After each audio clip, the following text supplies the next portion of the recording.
ستاره،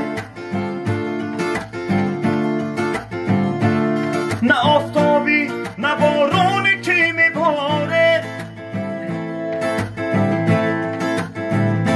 نه زمینی نه کبیری نه یه صحرا،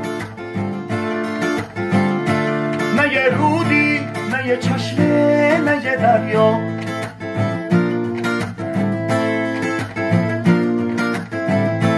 نه یه شیری نه سرودی نه ترانه، نمیشه از تو نوشت خط عاشقانه. نه رفیقی نه یه جاری نه یه دلبر،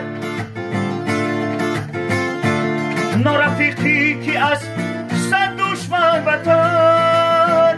بگو که هستی بگو چه هستی، بگو کدوم دین را میپرستی. بگو که هستی بگو چه هستی، کدوم آیین را میپرستی. عشق تو کرده پیرم، بدون تو من میمیرم، سر هندو راهی گیرم.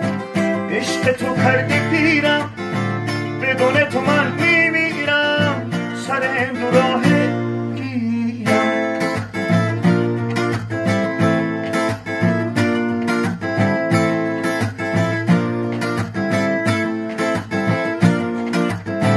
کدوم صداقت کدوم عبادت، کدوم رفاقت رو میشناسی.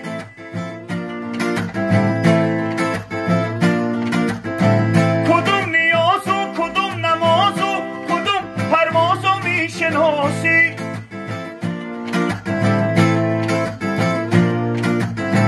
کدوم مهر و وفا رو، کدوم عهد و نوا رو، بگو اگه خدا رو میشناسی.